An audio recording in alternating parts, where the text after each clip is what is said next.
મળતી સ્કોલરશીપ બંધ કરે ખૂબ ચિંતાનો વિષય છે।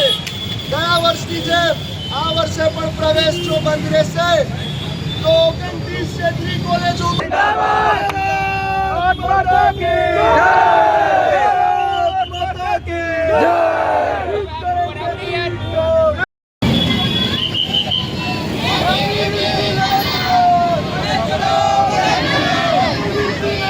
દેવાંશ બ્રહ્મભટ્ટ, અખિલ ભારતીય વિદ્યાર્થી પરિષદ ગુજરાત પ્રદેશ સહમંત્રી।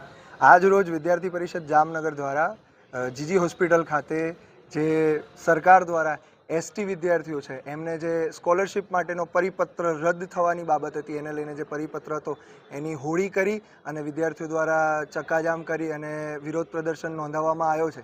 જેમાં આપણે જાણીએ છીએ કે શેડ્યુલ ટ્રાઇબના જે વિદ્યાર્થીઓ છે, જનજાતિ વિદ્યાર્થીઓ છે, જેમને જે સ્કોલરશિપ મળતી હતી એડમિશન થઈ ગયા બાદ તે સ્કોલરશિપ નહીં મળે એવો પરિપત્ર આવ્યો છે।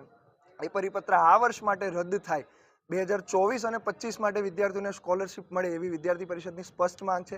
સાથે સાથે જે વેકેન્ટ સીટ્સ છે એને મેનેજમેન્ટ કોટામાં કન્વર્ટ ન કરવામાં આવે એવી પણ વિદ્યાર્થી પરિષદની માંગ છે।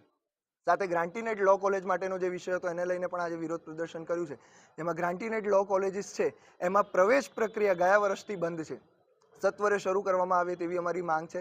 સાથે સાથે જે પ્રાધ્યાપકો છે એમની ભરતી કરવામાં આવે અને ગ્રાન્ટીનેડ લો કોલેજીસ છે એની ગ્રાન્ટમાં સરકાર દ્વારા વધારો કરવામાં આવે એવી વિદ્યાર્થી પરિષદની સ્પષ્ટ માંગ છે। એને લઈને આજે ઉગ્ર વિરોધ પ્રદર્શન કરવામાં આવ્યું।